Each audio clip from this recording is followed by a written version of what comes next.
저희 교회는 처음 초창기 예배 폼을 가지고 있어요. 저도 보수 신학을 했고요. 저는 성시교도 우리 성도님들이 하는 게 좋고 같이 성경 공독하는 게 좋습니다. 그냥 구경하고 예배 옛날에 보러 간다 하듯이 그냥 앉아있다가 가는 게 아니고 같이 지금 교회들이 많이 변형을 해서 그냥 교회 가돈 분들을 위해 사도신경도 안 하고 또 교동문도 안 읽고 편하게만 하려고 하는데 처음 예배는 그렇게 안 했고요. 그 다음에 마르틴 루터가 종교개혁했을 때는 하루에 7번씩도 예배를 드렸어요. 그래서 우리의 그 예배를 우리 사랑하는 성도들이 소중히 생각하시고 또 함께 참여하시기 바랍니다. 이렇게 귀한 찬양 나올 때 막 뜨거워져서 제가 미스터 트롯인가 뭔가 그런 거 잠깐 이렇게 보니까 그 잠깐 나온 거 보니까 그 김성주라는 그 아버지가 목사님이거든요. 그래서 우리는 더 해야겠다. 우리가 이 찬양 들을 때 뭐 그렇게 유행가 듣고 막 우리는 더 안 돼. 진짜 생명이 있는 건 찬양하라고 세상 노래가 있는 겁니다.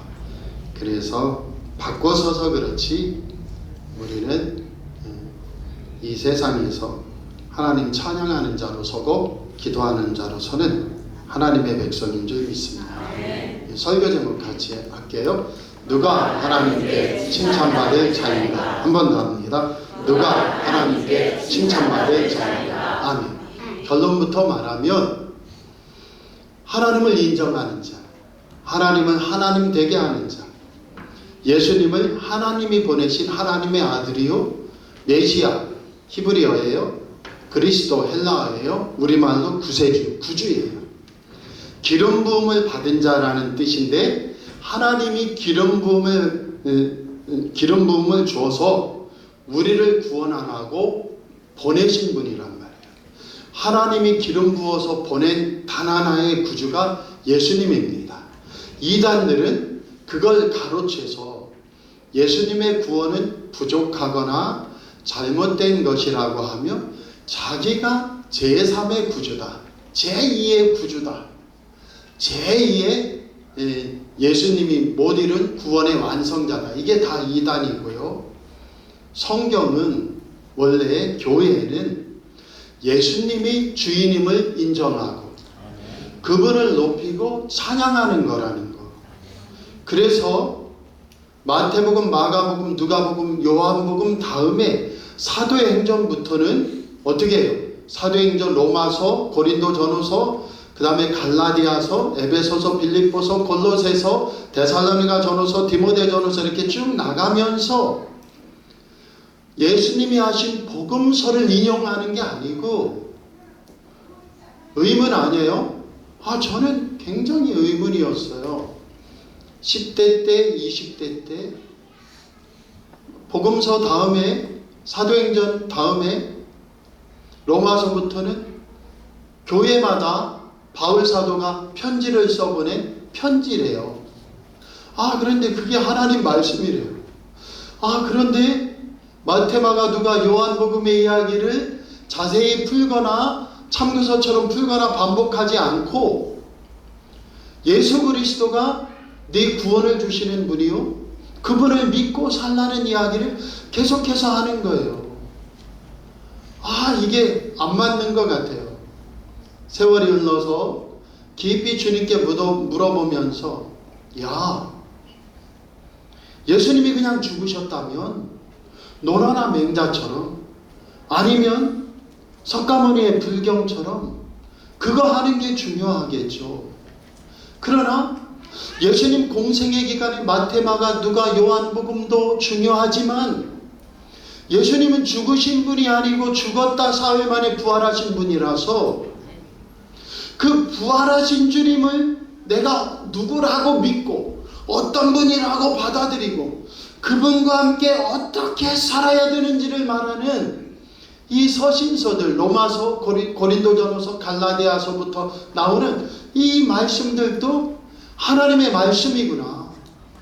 우리 사랑하는 성도들, 그 속에서 예수님의 십자가와 부활과 승천하심, 그리고 성령을 보내심, 그걸 우리가 다 알면서 재림을 기대하면서 살아가는 우리는 뭘 고백해야 돼요? 이 모든 성경을 포함해 가지고 내가 오늘 예수님, 당신이 내 주인입니다. 내 생명입니다. 나의 구원자입니다. 그리고 주님이 내 인생을 맡기고 의탁할수록 빼앗는 분이 아니고 성환이가 더 성환이가 되고 우리 성도님들이 더 성도님들이 되게 하는 복됨이 있는 줄 믿습니다. 불교를 보세요. 나를 어떻게든지 집착에서 벗어나려고 출가하는 거예요. 부모를 끊고 형제를 끊고 자꾸 해체하려고 해요. 그들의 거짓 철학이 뭡니까? 10초 전에 나와 10초 후에 나는 세포 분열부터 생각이 다르다. 다른 존재다. 자꾸 버리고 내려놓고 해체하려고 한단 말이에요. 유교 철학도 마찬가지죠. 유교 철학은 뭐예요? 미래가 없어요. 현실적인 철학 사상이에요. 그래서 공자에게 묻기를 사람이 죽으면 어떻게 됩니까? 이 사람아, 사는 것도 다 힘든데 죽어서 어떻게 되는지를 왜 따지나? 오늘 우리 사랑하는 성도들과 이 종은 지금 예수님이 나에게는 누구신가? 그래서 하나님을 알아갈수록, 예수님을 알아갈수록 나를 알 수 있고요. 나를 알아갈수록 하나님을 더 알아갈 수 있고, 그 은혜 안에서 연합되고 일치되고 하나 되면서 우리의 삶이 생명의 삶으로, 구원의 삶으로, 영광의 삶으로, 복된 삶으로 세워져 감을 믿습니다.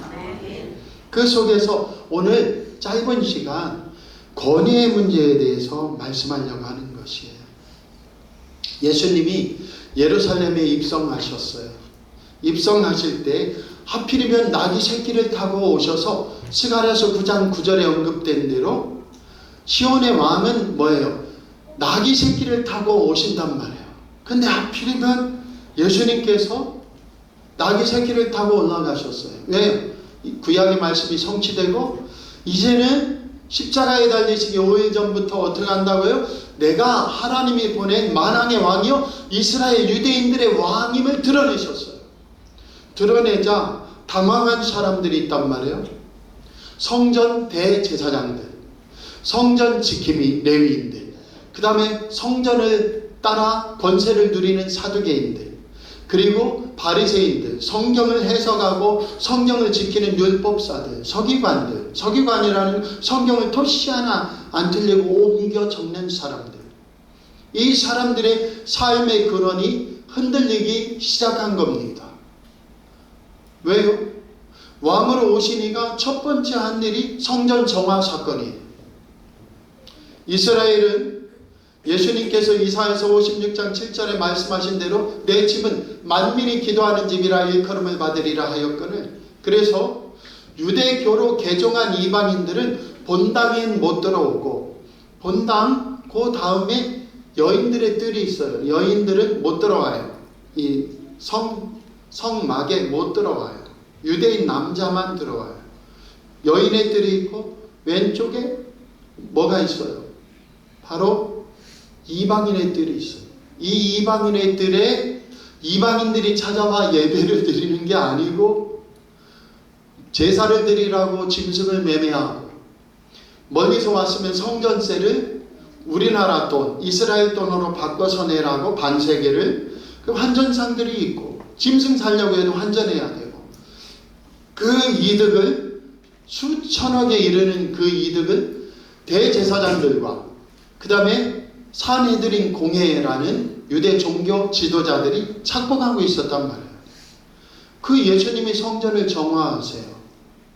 그래서 놀라는 거예요. 민수기 11장에 보면 16절에 70인의 장로들이 나와요. 모세를 돕는 장로들을 뽑아요. 그게 산헤드린 공회의 시초입니다. 70명의 그 산헤드린 공회는 비록 지금 로마의 식민 통치를 당하고 있지만 자기들끼리 유대의 이스라엘 백성들의 사법, 입법, 행정의 모든 의결기관이 산헤드린 공회예요. 그래서 자기들이 결의하고 자기들의 권위를 가지고 지금 성전에서 성전세를 받고 그 다음에 재물을 잡아서 하나님 앞에 번제와 제사를 드리며 잘 생활하고 있었어요. 그런데 예수님이 와서 성전을 뒤집어 버리셔요. 그 다음에 한 일이 뭐예요? 성전에 오셔서 오늘 본문 23절 같이 읽어볼게요. 오늘 본문에 띄워줘 보세요. 예, 같이 읽어보세요. 예수께서 성전에 들어가 가르치실새 대제사장들과 백성의 장로들이 나와 이르되 내가 무슨 권위로 이런 일을 하느냐 또 누가 이 권위를 주었느냐 아멘. 하필이면 예수님을 그냥 잡아다가 매질하고 가두고 그 다음에 심판하면 되겠는데 나귀 새끼를 타면서 백성들의 지지를 받는데 6월절에 이 당시에 교회의 역사가 유세비우스에 의하면 200만 명 정도가 예루살렘에 모였다는 거예요. 어마어마한 숫자가 모이는 거예요. 그리고 그 군중들이 제일 좋아하고 따르는 사람이 예수 그리스도다. 나귀 타고 올라가실 때. 그래서 잡지를 못하고 어떻게 하기로 했냐면 야 꼼짝 못할 올무를 주자 해서 머리를 쓰고 심사숙고한 다음에 그 박사들이 모여서 결정을 한 거죠. 예수님이 성전에서 가르치실 때에 지금 터가 흔들리는 거예요.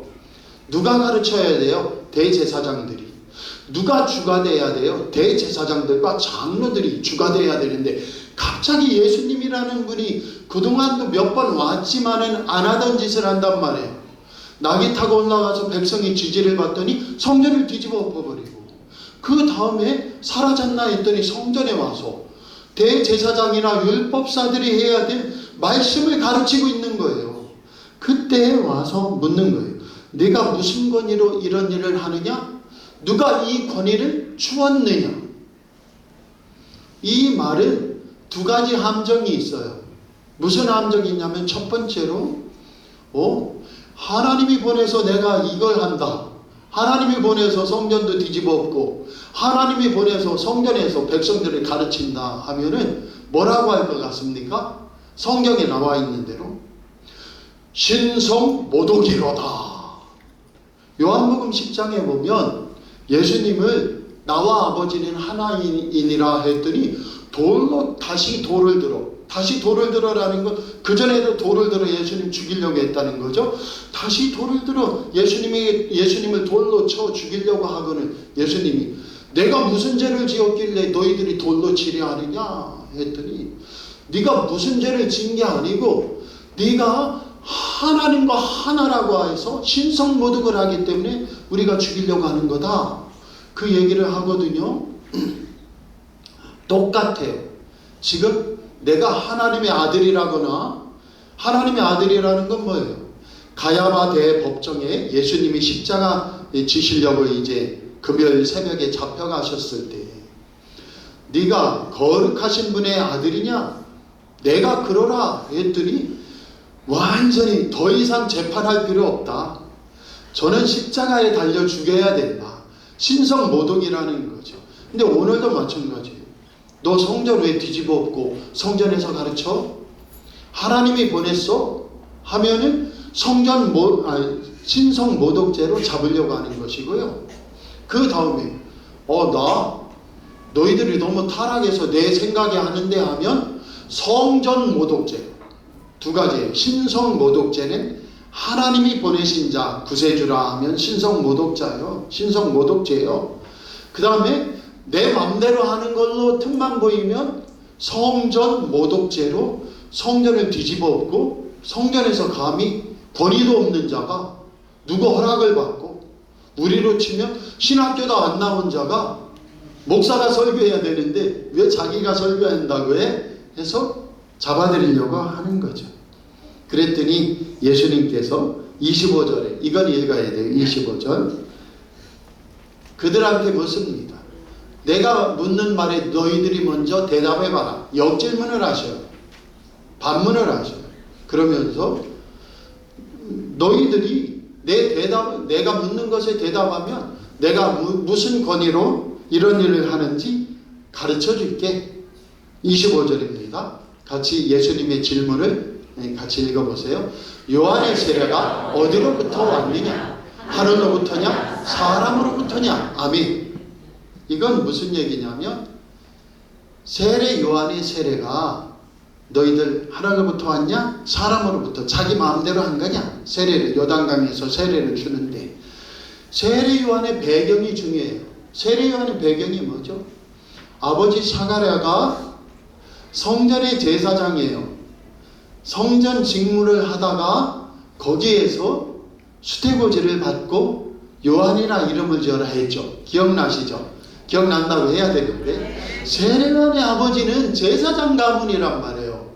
그래서 세례 요한이 태어났을 때 아버지는 아직 벙어리예요. 집안 제사장들이 다 모여서 얘 이름을 뭐라고 하냐? 사가랴투라고 해야 하지 않느냐 할 때 그의 어머니가 임신 출산을 하는 그 어머니가 출산을 해놓고 뭐라고 해요? 엘리사벳이 얘는 요한이라 해야 됩니다 했더니 우리 집안이 대제사장 가문인데 요한이라 이름한 애가 없다 했어도 그래도 요한이라 해야 합니다 했더니 아버지를 찾아보니까 벙어리 아버지가 그덕그덕 하니까 벙어리가 풀렸어요.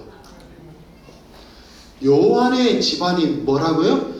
제사장, 대제사장 직무를 감당할 때 요한을 수태고지에서 낳게 되는 축복을 받았다. 그 제사장을 안 하고 제사장의 권세를 내버린 자 요한이 요단강에서 지금 세례를 주는데 제사장인 너희들이 말해보라는 거예요. 지금 보이기 바랍니다. 그러면서 요한이 세례가 제사장을 팽개친 얘 세례가 세례 요한이 세례가 하늘로부터 온 거냐? 아니면 지 마음대로 제사장 안 해! 하고 가서 제 멋대로 하고 있는 거냐? 그랬더니 예수님을 올무에 씌우려고 하는 이 자들이 수근수근 하더니 뭐라고 해요? 야, 이거 안 되겠다. 왜? 하늘로부터 요한이 와서 세례를 주었다 하면 너희들은 왜 세례를 안 받았냐? 왜 안 받았어요? 바리새인들 중에 회개합니다 하고 오면은 세례 요한이 뭐라고 했어요? 이 독사의 자식들아, 누가 너희들을 임박한 진노를 피하라 하더냐? 우리 한국은요 개새끼 소새끼 X새끼 X새끼는 있는데 뱀새끼는 없어요. 독사새끼 했다가는 잘못하면 이거는 보통 일이 아닙니다. 그런데 세례 요한은 요단강에서 이 독사의 자식들아, 예수님도 막 이 독사의 자식들아 엄청난 욕이죠. 그런데 그 속에서 제사장들이 가겠어요? 안 가겠어요? 절대 안 가죠. 목사가 가겠어요? 거기 세례 받으러? 저 같아도 안 가요. 저놈은 가짜야 하고 피켓 들고 방송을 할지언정 절대 아니라고요.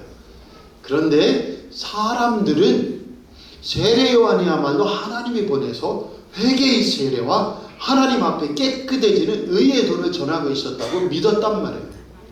그래서 이 대제사장과 장로들 그룹이 세례 요한은 하늘로부터 온 자가 아니야 하면 백성들이 반란을 일으킬까봐, 하나님으로부터 온 자야 하면 너희들은 왜 세례 요한한테 회개의 세례를 안 받아?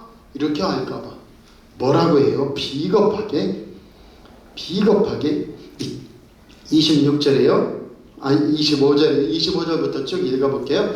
요한의 세례가 어디로부터 왔느냐? 하늘로부터냐? 사람으로부터냐? 그들이 서로 의논하여 이르되 만일 하늘로부터라 하면 어찌하여 그를 믿지 아니하였느냐 할 것이요, 만일 사람으로부터라 하면 모든 사람이 요한을 선지자로 여기니 백성이 무섭다 하여 예수께 대답하여 이르되 우리가 알지 못하노라 하니 예수께서 이르시되 나도 무슨 권위로 이런 일을 하는지 너희에게 이르지 아니하리라. 아멘. 27절에 예수께 대답하여 이르되, 같이 읽어보세요.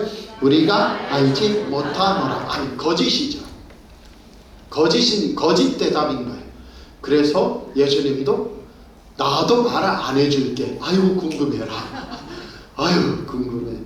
그런데 원래 23절에 네가 무슨 권위로 이런 일을 하느냐, 누가 이 권위를 주었느냐는 해명하라가 아니고 꾸짖는 질문이에요. 너 솔직히 말해봐. 이거 무슨 권위로 이런 일에 하나님이 보냈어? 궁금해가 아니고, 내 이놈, 감히 너에게 누가 권위를 주었기에 성전을 뒤집어 엎지를 않나? 오늘은 또 나타나서 말씀을 감히 가르치느냐? 말씀은 율법사들이 가르쳐야 되는 거 아니냐? 우리가 허락하지 아니하였는데 사나이들은 공의 허락도 안 받고 누가 성전을 뒤집어 엎고 이런 일을 하며 누가 말씀을 가르치라 했느냐? 그런데 예수님 편에서는 진실로 어때요? 같이 해보세요. 까불고 있네. 아, 진짜 세상만 까불고 있네. 왜요? 성전의 주인이 누구예요? 예수님. 아, 이 시각을 가져야 됩니다. 그래야 33절에 포도원 농부의 비유가 해석이 되는 거예요. 예수님이 지금 두 아들의 비유를 하시고, 그 다음에 포도원 농부 비유를 하시고, 그 다음에 혼인잔치 비유를 22장에서 계속 하시는 이유는 다 뭐예요? 주인이 누구냐는 거예요. 주인이 바로 예수님이요, 주인이 하나님이요, 주인이 아버지신데, 이 아버지의 권위, 포도원 주인의 권위, 그 다음에 혼인잔치 속에서의 그 주인이 초청한 분이 권위인데, 그걸 모르고 지금 어떻게 해요? 하나님이, 예수님이 대제사장들에게 모세를 도루하고 70인을 세운 산헤드린 공예를 주었는데, 그 권위를 가지고 원래 창조자 하나님, 원래 인생을 지으신 생명의 하나님께 까불고 있는 거예요 지금. 왜요? 어디에서 권위가 오는지를 모르는 거죠. 그래서 빌라도 총독도 예수님 앞에서 감히 뭐라고 합니까? 내가 한 사람을 풀어줄 권세도 있고 놓아줄 권세도 있고 십자가에 죽일 권세도 있는데 나는 너를 놓아주고 싶다, 그 얘기예요. 그런데 예수님은 들은 척도 않고 뭐라고 하셔요? 나 좀 살려줘, 풀어줘 하지 않으시죠? 그리고 뭐라고 해요? 위에서 주시지 아니하였더라면 너 빌라도 총독 될 수 없어. 내 앞에서 까불 수 없어. 그 얘기를 하시는 거예요. 오늘 저와 여러분이 예수님만이 내 생명의 주인이고 내 생명의 구세주고 내 생명을 지으신 그 권위를 고백하고 인정할 수 있기 바랍니다. 이 대제사장과 장로들에 대해서 예수님이 뭐라고 얘기해요? 이제 내가 대답은 안 해주지만 너희들이 어떤 자들인지를 내가 보여줄게. 28절이에요. 같이 읽어볼게요.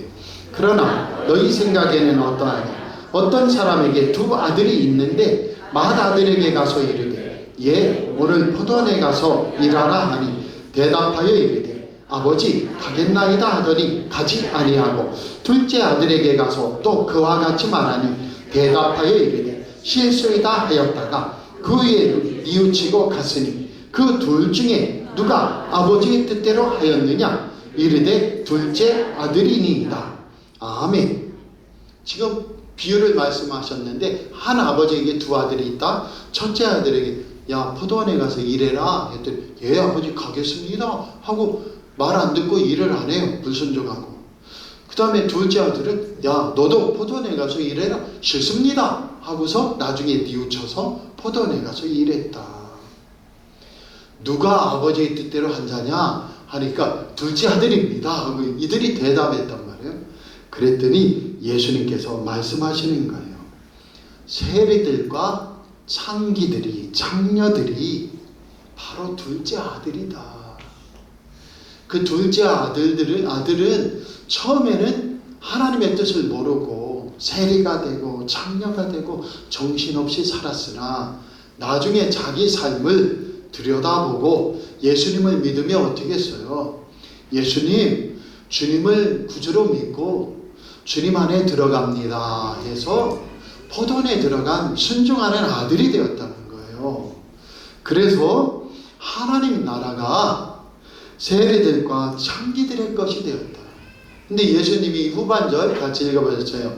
세리들과 창녀들이 너희보다 먼저 하나님의 나라에 들어가리라. 아멘. 우리 권사님들이 두릅나무 첫 순을 오늘 가야 돼요. 오늘 예배 끝나고 오후에 가야 딸까 말까입니다. 오늘 아마 아침부터 땄을 확률이 높아. 근데 우리 권사님들이 먼저 첫 잎을 딴다면 그게 먼저란 말이에요. 이 본문에 사용된 먼저 하나님의 나라에 들어가리란 먼저는 먼저 따는 거예요. 예? 어떤 미인하고 데이트를 한다 하면은 어떻게 남자들 5명이 서서 깃발 저 50m 밖에 있는 깃발을 제일 먼저 잡아야죠. 그게 먼저예요. 여기서 사용한. 너희들은 먼저 들어가고 그 다음에 바로 대제사장과 그 다음에 장로들도 다 들어간다는 뜻이 아니고 세리들과 창녀들이 너희보다 먼저 하나님 나라에 들어가리라 라는 말씀은 두릅나무를 먼저 첫 순을 따면 그 다음에 대제사장들과 그 다음에 장로들이 뒤늦게 가면 첫 순은 못 딴다. 너희들 잘못하면 까불다 부끄럽게 된다. 이 이야기를 들은 이 대제사장 그룹들은 알았어요. 첫째 아들은 가겠습니다 하고 포도원에 안 갔는데 그게 바로 우리들을 지칭하는 거구나. 그리고 우리들이 하나님의 은혜에서 떨어진 자, 하나님의 축복을 받을 수 없고 구원을 받을 수 없는 자, 하나님의 백성일 수 없는 자라고 하는 저 세리들과 창녀들을 예수님은 둘째 아들이 아버지의 뜻대로 한 자라고 인정하고 계시구나. 오늘 권위의 문제에 있어서 하나님을 인정하고 예수님을 구주로 모시며 살아가는 것이 권위요 권세예요. 왜요? 하나님이 예수님이 말씀으로 요한복음 1장 1절에서 3절에 천하 만물을 창조하셨기 때문이에요. 그 주님을 우리가 믿고 나가기를 원합니다. 그럼 오늘 결론이에요. 오늘 결론은 뭡니까? 지금 보세요. 우리의 삶의 터전이 흔들릴 때, 우리의 가진 것이 흔들릴 때, 건강이 흔들릴 때, 재산이 흔들릴 때, 부부가 문제가 있어서 서로 흔들릴 때, 사별도 있을 수 있고 이혼도 있을 수 있고 심각한 갈등 상황 속에 있을 때, 미얀마 지진을 보세요. 우리나라 한 주간의 산불을 보세요. 우크라이나와 러시아 전쟁 아직 끝나지도 않고 이스라엘과 블레셋의 싸움, 팔레스타인이 블레셋 족속이거든요. 블레셋과의 싸움 지금도 계속되죠. 그 상황을 보세요. 개인적으로나 사회적으로나 나라적으로 이게 흔들릴 때, 산불로 흔들리고 미얀마 지진으로 흔들릴 때, 개인적으로요, 내 인생과 내 마음이 재산 때문에, 물질 때문에, 빚 때문에, 건강 때문에 또는 갈등 때문에 송두리째 흔들릴 때, 대제사장과 유대의 장로들도 예수님이라는 분이 나타나서 자신의 성전에서의 특권과 권위를 송두리째 흔들어 버릴 때 그들은 어떻게 했어요? 하나님의 뜻을 구하는 게 아니고 예수를 올무에 잡아서 죽이려고 했단 말이죠. 오늘 저와 여러분은 어떻습니까? 이때에 예수 그리스도가 내 인생의 반석입니다. 내 생명의 근원입니다. 내 호흡은 성령을 따라 호흡합니다. 그래서 한마디로 말하면 너 왜 사니? 예수님이 나를 보내시고 창세전에 택하셔서 이 땅에 살게 하셔서 나는 예수 권세로 살아. 옆 사람 보고 한번 고백해 보세요. 너 왜 사니? 당신은 예수님 권세로 삽니다. 아멘. 너는 왜 사니? 나는 예수님 믿으며 삽니다. 아멘. 아멘. 같이 한 번만 더 고백해 보세요. 오늘 다 왔어요. 당신은 예수님 권세로 사는 분입니다. 당신은 예수님을 믿음으로 사는 분입니다. 아멘. 오늘 말씀은 예수님의 권세, 권위를 전혀 모르고 자신이 있게 한 근본적인 권세의 근원이요 권위의 근원이신 예수님을 오히려 어떻게 해요? 예수님이 주신 권세로 깔아뭉개고 누르고 죽이려고 했던 자들의 모습을 드러내주고 있어요. 우리의 인생은 어떠하냐? 우리의 인생이 새로워지고 보배롭고 존귀해지려면 나는 뭘로 살아요? 예수님 권세로 삽니다. 예수님 은혜로 삽니다. 삶이 흔들릴 때 어디로 가야 돼요? 예수님으로 가는 저와 여러분 되기 바랍니다. 그러면은 상대적인 게 아니고 예수님은 생명의 근원이요 절대적인 창조주요 절대적인 구원자이기 때문에 흔들릴 일이 없어요. 특히 우리 여자 성도님들, 집사님들, 권사님들은 나는 남편을 위해서 밥 해주고 자식을 위해 밥 해주고 나를 위해 밥 먹는 걸 몰랐다. 그러면 이제 나중에 나를 위해 밥 먹어야 될 시간이 왔을 때 밥 먹을 줄 알까요? 모를까요? 잘 몰라요. 저희 애들 둘이 전부 도시로 가버리니까 저 혼자 밥 먹으려면 내가 이거 바보같이 제가 밥 먹을 줄 알아야 되는데 요새 배우고 있습니다. 식당 가서 혼자 먹는 걸 잘 못해. 혼밥을. 그래가지고 왜 못하냐면 성질이 더러워서 못하는 거예요. 성질이 더러워서 혼자 가서 밥 먹으면 어떻게 하냐면 주방을 쳐다봐. 주방을 쳐다보고 이렇게 보고 있어요. 그 다음에 혼자 밥 먹으면 다른 상 치우는 걸 봐. 그럼 다른 상 치우면 어떻게 하고 있어요? 김치 그대로 가져가. 다른 거 묻고 깍두기 가져가. 저기 들깨칼국수 저쪽에 맛있는 데 있거든요. 뭐 들녘인가 뭔가 그런 데 있어요. 맛있어요. 보리밥 맛있어요. 들깨칼국수 맛있어요. 전 보리밥이 더 맛있어요. 그런데 가만히 오니까 다 털어가더니 열무김치를 가져가. 열무김치를 제가 비벼 먹는 걸 좋아하는데 보리밥을. 저 집 재활용하는구나. 여기 옛날 우렁이 무슨 밥집이 있거든요. 터미널에. 사람이 너무 많아. 근데 막 거기 콩자반 나오잖아요. 그러면 옆에 할머니가 밥을 잔뜩 묻은 숟가락으로 콩 푹 뻗어 먹고 거기 밥알이 떨어져. 염색돼. 그런데 가져가서 냅다 통에다 붓고 줘. 어렵죠? 그런데 왜 그걸 내가 보냐고. 집밥의 추억에 갔어요. 없어졌지만 터미널에 집밥의 추억에 갔어요. 제가 먹으면 목사랑 뒤통수에 눈이 있는 걸 모르고 그 남자분이 서빙하는데 잽싸게 다 털어넣어. 그리고 저어서 또 퍼줘. 여기도 뭐다 여기도 뭐다. 그러다가 못 가게 되는 거예요. 그러면 무슨 생각이에요? 라면이 제일 깨끗해. 나는 라면이죠. 집에서 라면 많이 먹다 보니까 건강이 안 좋아. 그래서 라면을 끊었거든요. 그래서 혼자 먹는 법을 아직 못 배웠어요. 혼자 먹는 법을 배우는 방법이 뭡니까? 안 쳐다보기.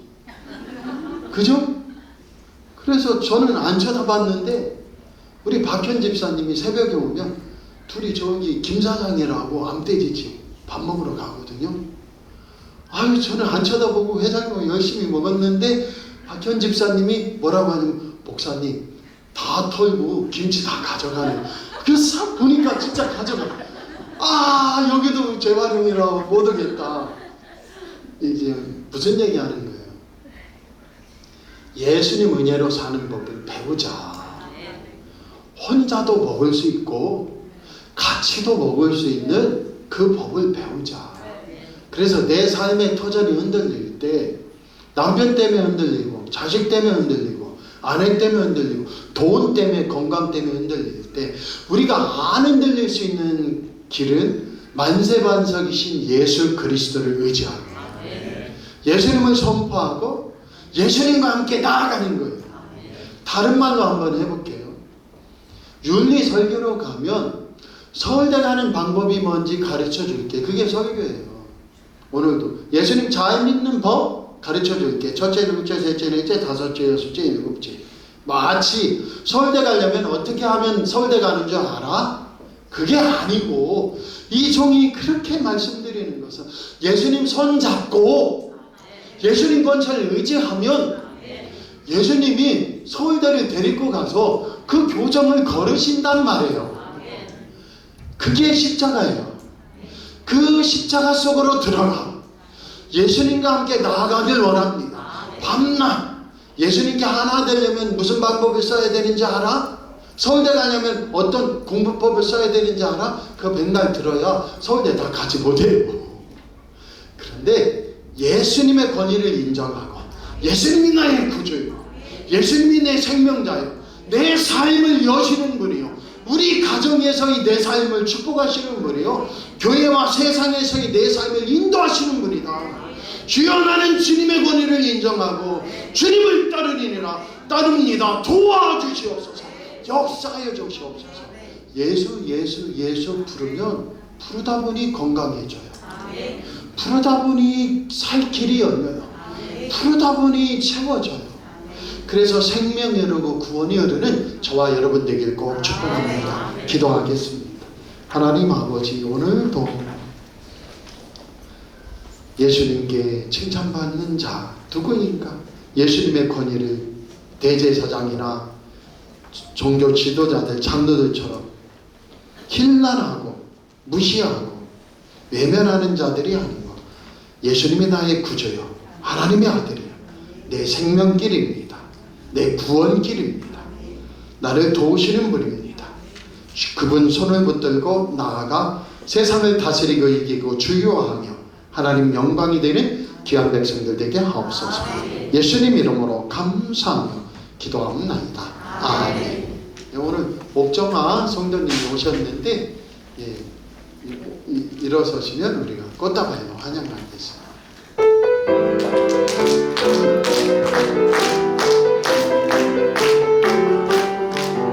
주의 사랑으로 환영합니다.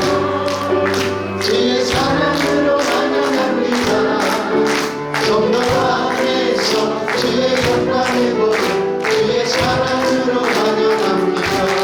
할렐루야. 창원에서 와서 예배드리고 금토일 계시다가 또 창원으로 가는 생활을 하고 계신 분인데 서로 잘 좀 인사하시고 우리에게 뿌리를 잘 내리도록 함께 해주시길 축복합니다. 다 같이 일어서셔서 내가 내게 허락하시고 옆 사람하고 한 번 더 인사하시죠. 예수님의 머리로 삽니다. 삽시다. 아멘. 아멘.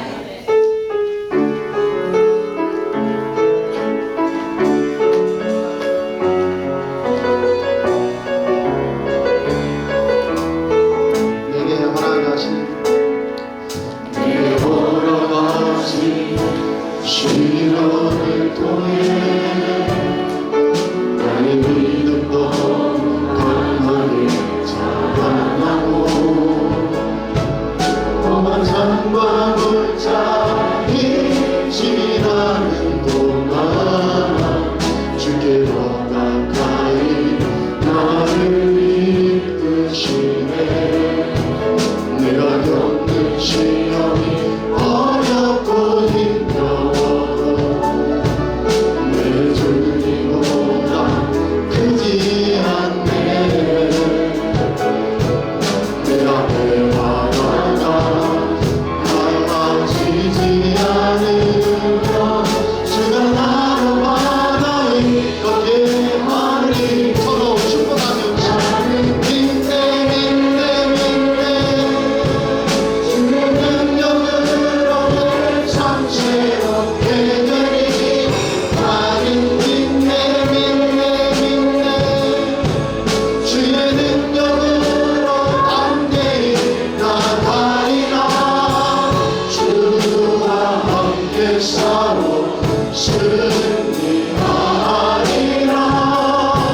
날마다 믿음으로 나 살아가리. 나는 믿네.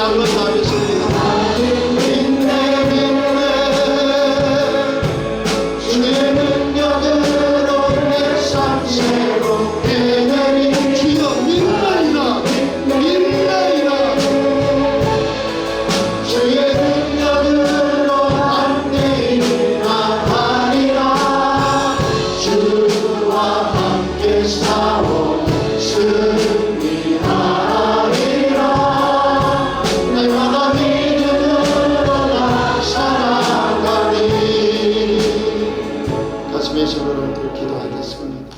아버지 하나님, 저희들 예수님의 권세 권위, 하나님의 아들 되신 또 자연 만물을 다스리시고 침상에 달아내린 그 중풍 환자의 작은 자야 내 죄사함을 받았느니라 하시던 그 음성을 다 기억합니다. 오늘 내 생명의 주인이요 내 길과 진리 생명 되신 주님을 부주로 모시오니 나와 더불어 먹고 나는 주님과 더불어 먹으면서 우리 인생길을 걷도록 역사하여 주시고 그 속에 많은 눈물샘이 생명의 샘이 되고 참으로 흐르고 흘러 30배, 60배, 100배 결실하는 축복의 백성들 되게 하옵소서. 이 시간 병자를 고치시고 죽은 자를 살리시던 예수 그리스도의 권세와 권위를 의지합니다. 나사렛 예수 이름으로 병아 치료되죠. 병의 근원은 마르고 깨끗하게 나을지어다. 주여 병에서 벗어나 몸 마음 영혼이 강건해지고 나의 남은 인생을 예수님과 함께 소중히 펼쳐내는 축복의 자녀들, 축복의 아들, 딸들 되게 하옵소서. 이제는 주 예수 그리스도의 은혜와 하나님 아버지의 지극하신 사랑하심과 성령님의 감동감화 위로 함께 하시고 지켜주시고 응답하여 주시니 오늘 예수 그리스도의 손을 꼭 붙들고 삶의 여정으로 나아가는 사랑하는 성도님들 심령위에와 가정 위에 사랑하는 자녀들, 자손들 위에, 가족들 위에 이제로부터 영원토록 함께 하시기를 주 예수 그리스도의 이름으로 간절히 축원하옵나이다. 아멘.